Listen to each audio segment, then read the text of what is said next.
Welcome to the Carnivore Cast, the podcast focused on the carnivore diet and lifestyle, with practical advice from successful carnivores, citizen scientists, and top researchers. I'm your host, Scott Myslinski, and I'm here to speak with experts and experienced carnivores to get answers to your biggest and meatiest questions while helping you live your best life as a carnivore.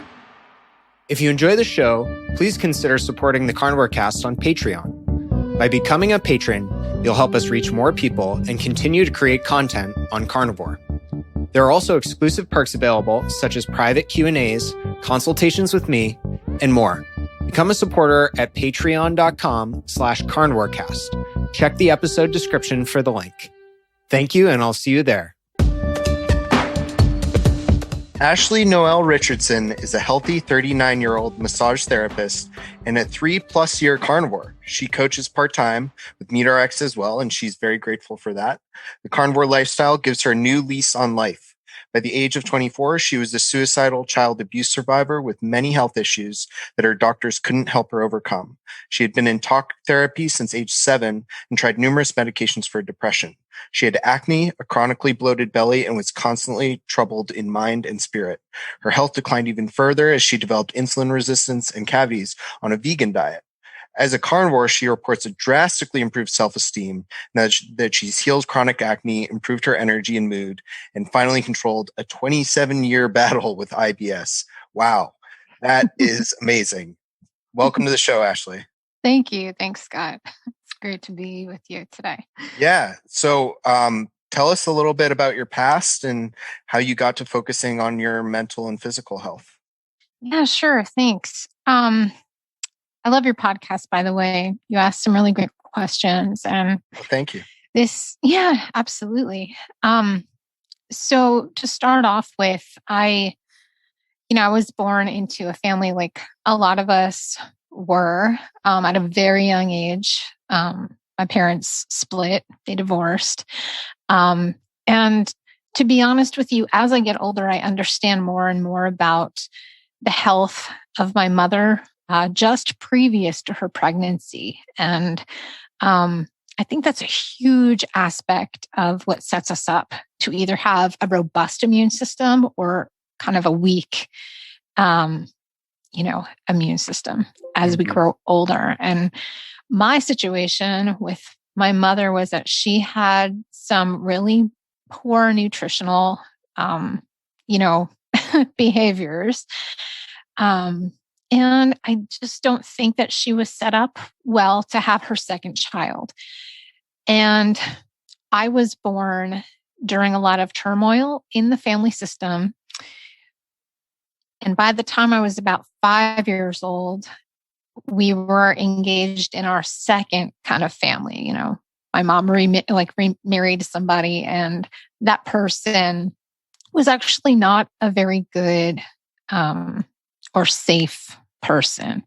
I sustained some pretty serious physical and mental anguish due to this person's behavior. And to this day, I have the scars to show for it. And what that really did for me was it set me up for a lot of gut issues. Not just because of the physical damage, the trauma to the gut, but the actual anxiety that it produced in me. I went from a bubbly, vibrant, young little girl to a very scared child. And I was shy. And I became very introverted as I developed these fears of adults and fears of strangers. You're a small child growing up in a strange new place. You move houses, nobody explains anything to you. And also the dissolving of our family was really impactful in a negative way on my belief system about security, sustainability in life. And I really did not understand what life was all about. I kind of lost that childlike wonder and joyful quality pretty early on. So yeah, that was kind of the setup for why I engaged in talk therapy at such a young age. So at age 7, I saw that my sister was going to a therapist, and I thought, hey, that's fun. Somebody gets to talk to me and listen to me and spend time with me. I want to do that too. So I asked my mother if she would let me do that too. I think it had been court ordered for my sister.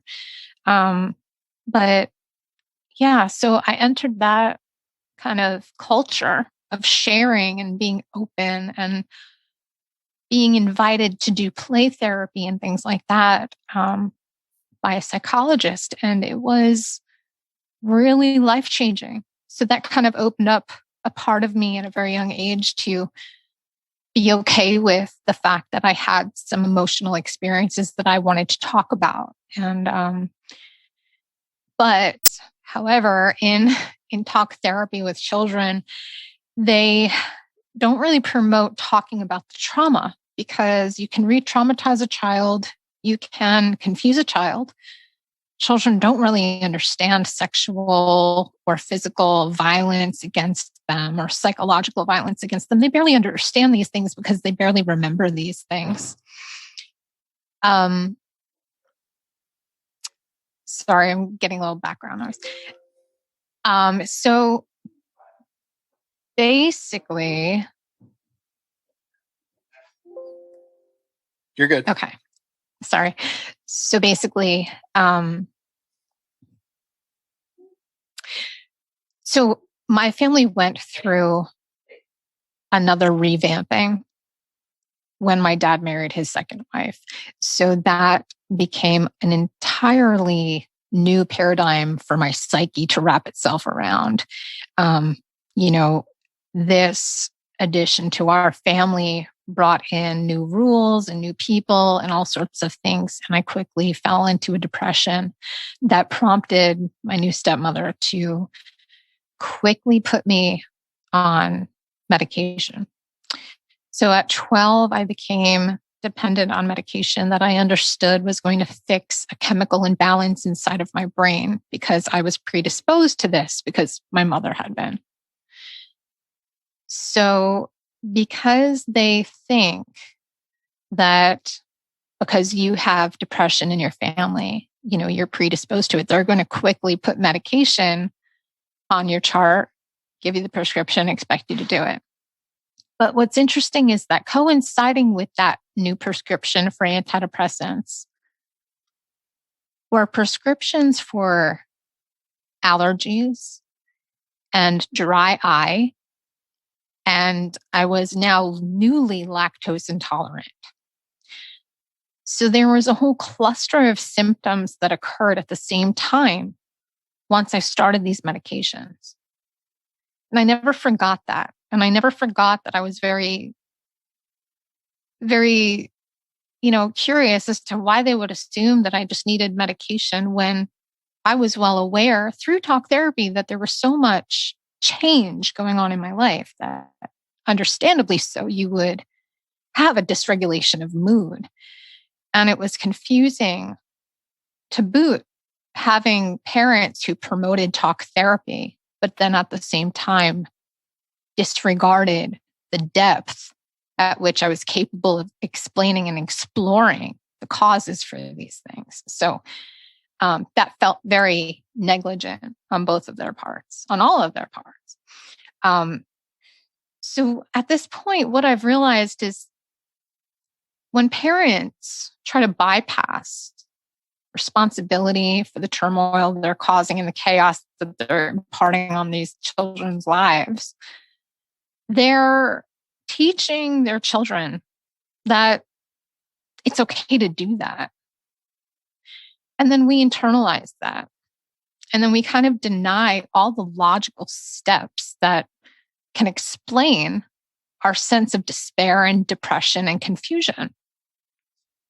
So as I look back at my history, I see that this child abuse issue was just kind of brushed under the rug. And then the depression issue that came right after that was brushed under the rug as if they were disconnected, but they're connected, strongly connected.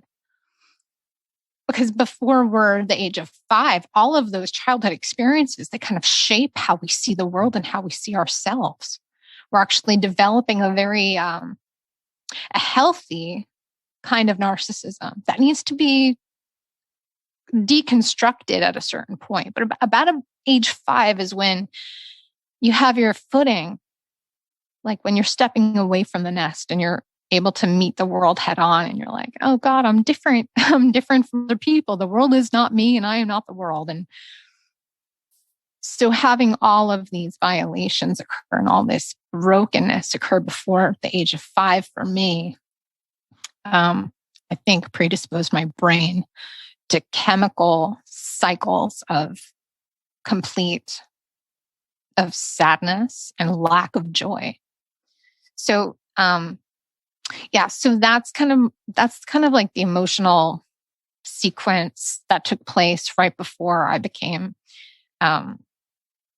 very, very ill with an eating disorder, and eventually, attempted suicide.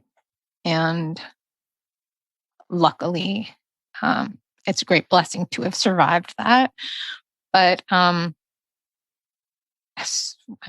then, years down the road, I discovered carnivore, and I'm a completely different person because of that. So that's the long, short story. That was incredible. That's absolutely unbelievable, Ashley. Thank you for sharing that.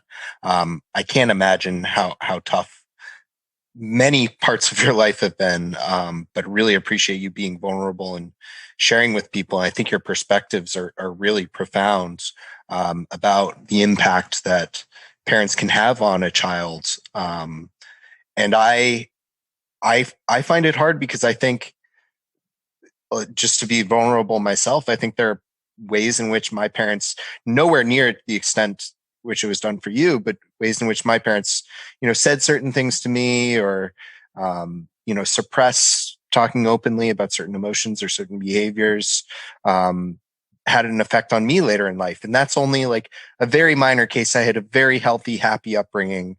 My parents were amazing, but I think it's really, you make such a great point that these small ways in which parents treat different emotions, different conversations, can have such huge implications later in life for us. Absolutely. I am so sorry. I'm getting all these crazy. Don't worry about it. No, it's all good. Yeah. Isn't it interesting how our experiences, they just echo into our life later on down the road? They're just kind of simmering in the background. Yeah. And that's a great way to put it. Yeah. They shape who we are, and we hear them because we internalize them on such a deep level, because we're learning how to treat ourselves in the outside world from our early experiences. And I'll tell you, and it's such a visceral memory of the chaos and the sadness and the bodily impact of not just the physical abuse, but the anxiety of driving up to a home where you're going to be cornered eventually. And I mean, it didn't just stop there at my interpersonal relationships. It exploded into a whole paradigm of thought processes and associations and connections that I would later find out did not serve me. And carnivore literally flipped the switch on all of that stuff, because all of those things are coming from a place of helplessness and hopelessness. If you've ever been asked by a psychologist, oh, are you depressed? Let's do this questionnaire. They'll always say, do you have moments of helplessness and hopelessness? And you're like, yes. What the hell are we supposed to do in life sometimes, But I've discovered that my behaviors, including the suicide attempt, including Like I walked away from something that I love dearly. I used to be an actress and a singer, and I'm just now revisiting those things. But I was so afraid at a certain point because I was so malnourished. Right before my suicide attempt, I developed anorexia and bulimia. And it was really making every little tissue in my body suffer to a point where my entire body was afraid that it was going to die inertly. Like we're not aware of these things because I think the majority of humans, maybe even like, maybe like 90% of Americans are walking around so malnourished that I think our cells literally think that they're fearing death every day. That's why we end up succumbing to a gallon of ice cream before bedtime. It's just starved. And I think on that very, very quiet cellular level, we're afraid of death. And it shows how we behave out of fear, out in the real world. A lot of people ask me about how to make liver more tasteful and how to cook it or incorporate other organ meats on carnivore. Optimal Carnivore can help you do just that with their grass-fed organ complex. It was created by carnivores for carnivores. They start by sourcing 100% grass-fed organ meats from New Zealand, gently freeze-drying the organs and encapsulating them into convenient bovine gelatin capsules. Just 6 of these capsules a day is the same as eating an ounce of raw organ meat. I personally take these every single day, as does my wife. Even though we both eat liver and other organ meats, our ancestors would have eaten the whole animal. And this unique blend has 9 different organs, including beef liver, brain, thymus, kidney, spleen, etc. And I think it's great to get a daily dose of these organs when you can. So it covers all your bases, whether you're at home or traveling. What's also cool is they plant a tree for every product sold, which helps the environment. So visit www.optimalcarnivore.com/carnivorecast and use the code carnivore10 to receive 10% off your purchase. Thanks, and back to the show.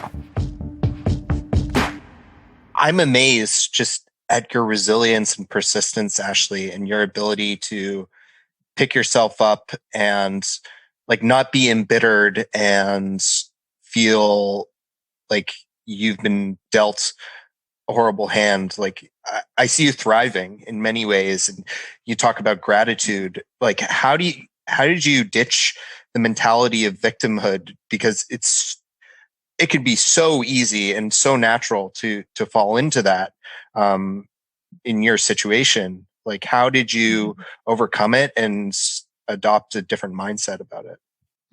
That's a really good question. So I think modeling is super duper important. Bad modeling and positive modeling teaches us everything. And it was because of that therapist that invited me in and played with me at a very young age and showed me what it's like to interact with people and to see that not every adult is kind of disheveled and chaotic and untrustworthy. Even though it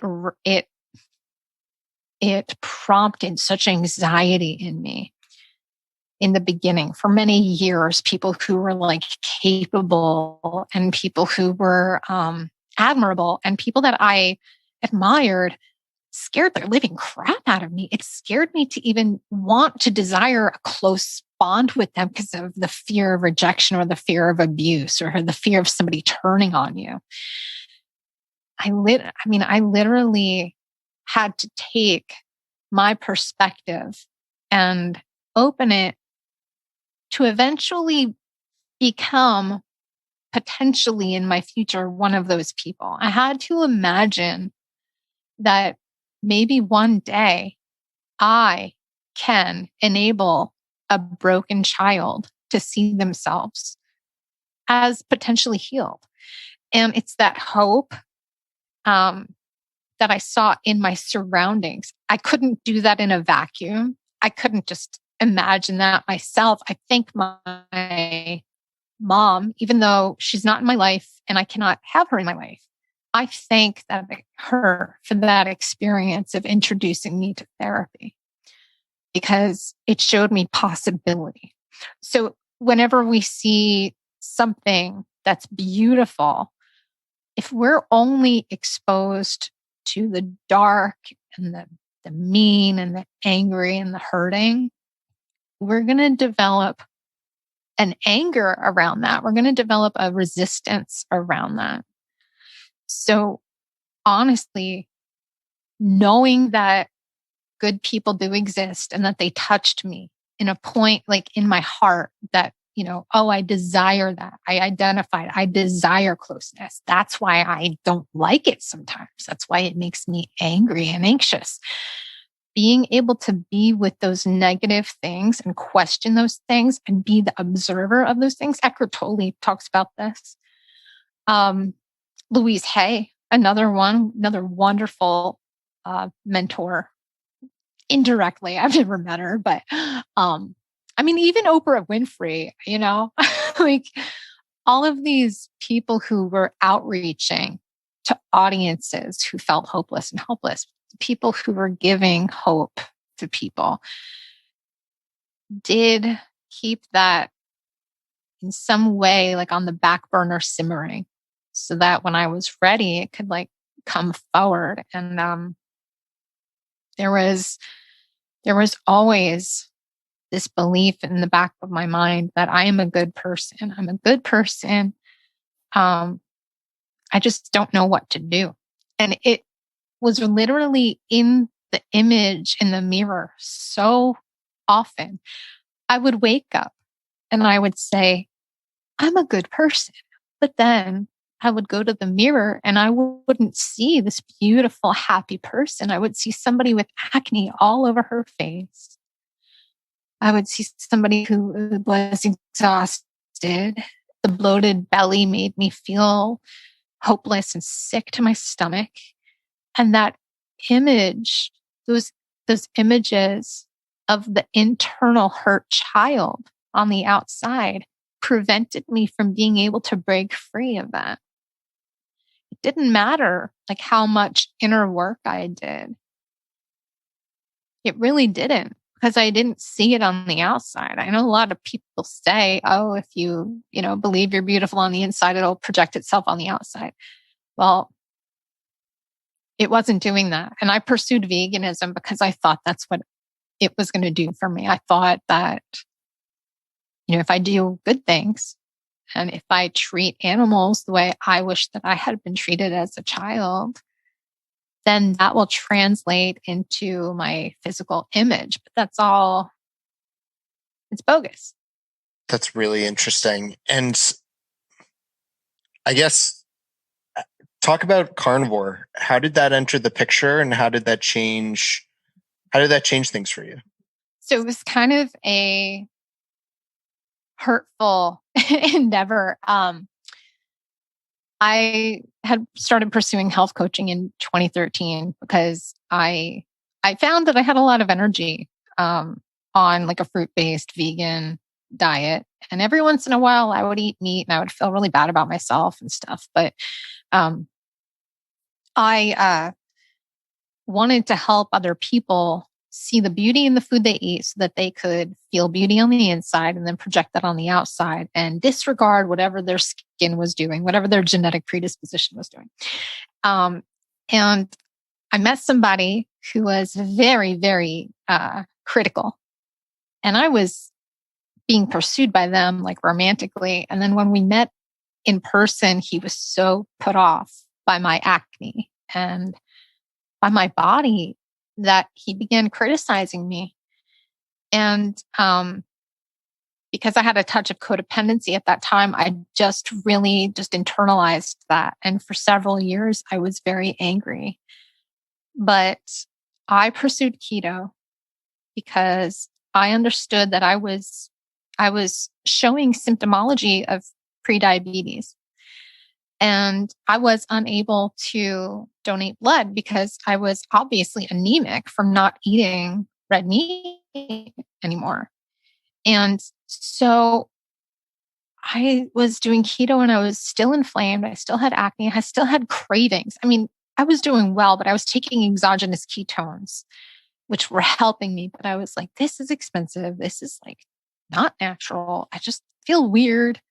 And then I listened to Dr. Baker and then, Michaela Peterson's story and then Jordan Peterson and all these, the Petersons resonate so deeply with me because they're so psychologically, in tune and they can explain things and they're good listeners and they just don't give a F, they just do what they need to do. They say what they need to say to get the point across. Yeah. And that, caught my attention. It wasn't some fluffy Oprah Winfrey show. It was real.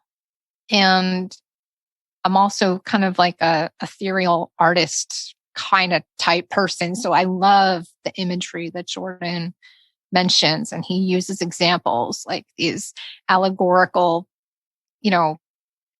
parables and things. So I was like, you know what? I'm going to get rid of the greens for a week.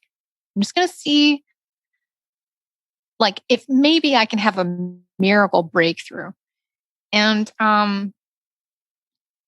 I had really great moods. I wasn't craving coffee. I had very good, digestion. My stomach was nice and flat. I wasn't having like insulin spikes and dips and cravings and things. And I just decided to keep doing that. And eventually I started reintroducing nuts and stuff. And I was like, wow, I can't do it. I just don't like that. I was able to eventually come off of my exogenous ketones and my mood was just very stable. I just wasn't up and down and I wasn't looking for approval anymore. And I was able to leave this really critical, unhealthy person behind eventually and just kind of start my life over because I have used carnivore to really stabilize the structure of my cells so that this amazing thing that every cell does, this selective permeability, to bring in nutrients and to get rid of metabolic waste, like it works now. And it's working outside in my life where I can be like, no, I don't want that. I want this. I don't want that. I'm not codependent. I don't have a victim mentality. I don't need to settle for BS, So yeah, carnivore is really helping me structure my boundaries. And I've been very vocal about that with my clients. And I feel like that makes such a big difference with certain personality types, with certain kinds of histories behind them, Yeah. And how has it evolved for you? You've been doing this for over 3 years, Ashley. I'm curious, how has carnivore changed for you? That's a good question too. I'm a person who loves variety and I love the excitement. I love the excitement of something new. So at first I was just, doing steak, all different kinds of steaks. I was eating the fat as much as I could. But then I would experiment by bringing in pieces of produce or nuts or something like that. I can see right away when things work and when things don't work. I can, for instance, I can drink black coffee now. When I was not carnivore, I could not drink black coffee. I have also been able to incorporate certain like macadamia nuts, right? But they are an Achilles heel for me. If I'm stressed out, I can't do them because I do have that propensity to just kind of, what happens on carnivore is if you're over consuming calories, you end up if you're over consuming calories from some other source, your hunger cues are so fine tuned that you're like, I don't even want to eat any meat. So you become meat adverse. So I've learned how to be careful about, making sure that if I'm eating too much of this stupid macadamia nut snack food, I have to go back to my meat because it's going to catch up to me eventually. So a lot of experimentation. There was a time during the whole pandemic thing, with the lockdown, I became kind of food insecure, and I experimented with rice, and that didn't work. The acne came back. I experimented with oatmeal, didn't work. The acne came back. So I have I have a very straightforward understanding of what works and what doesn't. And because of that, carnivore allows me to see when I'm sabotaging, when I'm getting close to it. And it just allows me to see what my relationship with myself is. There's no question about it. It's like, if I'm bloated, I knew that was going to happen. So what happened?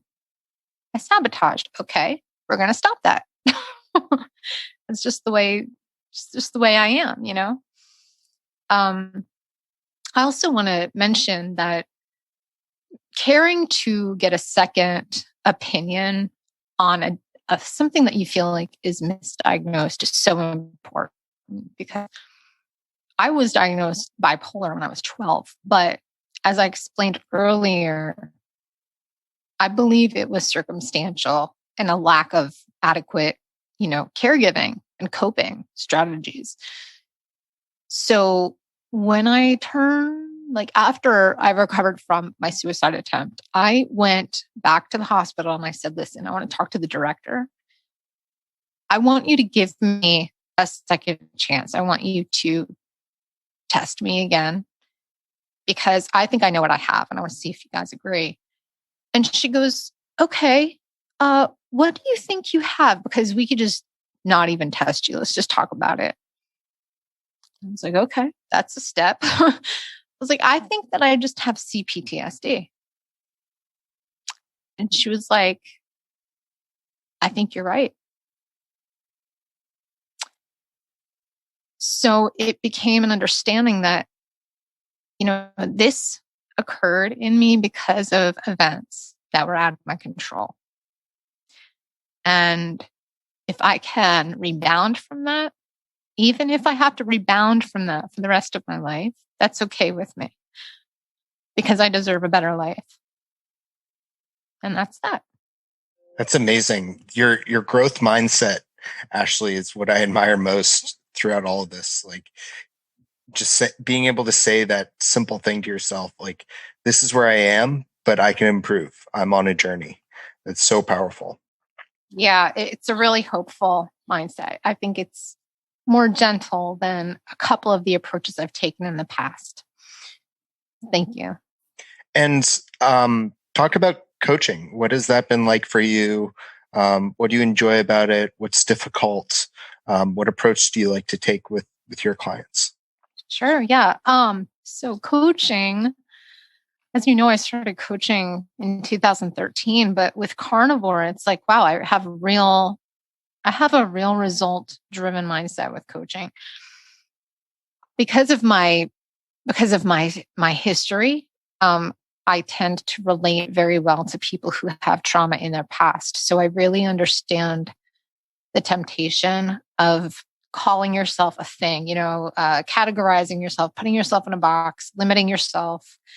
But I think there are limitations that we have to grow out of. So I do a lot of listening to my clients. And I do this on a part-time basis because I'm my number one coaching client. I've been coaching myself for as long as I can remember, because like you said, I just have a growth mindset. I am not okay with the perception that my family has had of me, which is, she's doomed. She is a broken spirit because of this, and this. That's not good enough for me. I don't want to enable people to make poor decisions, but I also don't want them to discredit the place where they are at this given moment in time. So it's kind of a balance of, where are you now? How do you feel about that? Do you want to make a change? What change are you interested in making? And what are we going to do to do that? And then there are certain levels of accountability that I will reach out with. Some people just want encouragement. Other people need to hear that it's been a while. And, what are you willing to do at this point if we're not going to meet those goals? Do we need to change those goals? I'm not a black or white, take it or leave it kind of person. So. Yeah, that's great. I think starting with where people are and their goals is so important rather than just, here's what you should do, here's your plan, here's this intervention. I really like that. Yeah, because visualizing is really wonderful. It's fun and playful to visualize where you can be and where you want to be and all that stuff. But you can't deny the reality, which is it's really freaking hard. And there are some things that we need to work through and talk about and be okay with and know that we're okay. So, I went through a little phase of art therapy, and that was so impactful for me because I was able to do this exercise. I created an exercise where it was where am I right now? And I started off with this, this self-portrait of just a very sad image of oneself, but I kept returning to it. And every single time I had a little art session, it kept improving. So I would paint over it. I painted over scars. I added color where there were bruises and things, and now it's so funny. I finished that portrait about 10 years ago. And I look at it now and I'm like, wow, I'm so much closer to the way that looks right now, 10 years later. So it just is so powerful to keep the practice of belief that, we do have time to develop and grow. We don't have to do it yesterday. We don't have to do it 10 minutes ago. We need to be patient. How would we do that with our children? I don't have any kids, but if I do have kids one day, I need to look at that kid how would I treat you, little person? Am I treating myself with that kind of compassion and kindness and grace? It's really important, Yeah, I really like that. That's excellent. And Ashley, this has been such a wonderful conversation. I feel like we could go down so many rabbit holes on different topics, and your story and your knowledge is just so amazing. Where can people find out more about you? And we should definitely consider doing a part 2 at some point. But I'd love to leave the listeners with a place to follow along with you and your journey. Yeah, sure. I'm a very visual person and I'm also pretty impulsive. So I love doing Instagram. So I'll give you my Instagram handle if you want to check out what I'm up to, or if you want to reach out either for coaching or just, a shout out. My Instagram handle is Coach Ashley Noelle LMT. No, wait, I changed it. Let me just say that again. Coach Ashley Noelle R as in Richardson. Awesome. I'll definitely have links to that in the show notes. And thank you again so much for your time, Ashley. It's been a pleasure and great to learn more about you. Thanks for listening. Thanks for letting me share this. I appreciate it. I'll talk to you soon. Of course. If you enjoy the show, please consider supporting the Carnivore Cast on Patreon. By becoming a patron, you'll help us reach more people and continue to create content on carnivore. There are also exclusive perks available, such as private Q&As, consultations with me, and more. Become a supporter at patreon.com/carnivorecast. Check the episode description for the link. Thank you, and I'll see you there. Thank you for listening to this episode of the Carnivore Cast. If you enjoyed this episode, please review on iTunes. It really helps us out. And share it with a friend. What questions would you like answered? Or who would you like to hear from in the carnivore research community? You can find me on Twitter, Instagram, and Facebook at CarnivoreCast, or go to carnivorecast.com. You can also email me at info@carnivorecast.com. I'd love to hear from you. Until next time, keep it carnivore.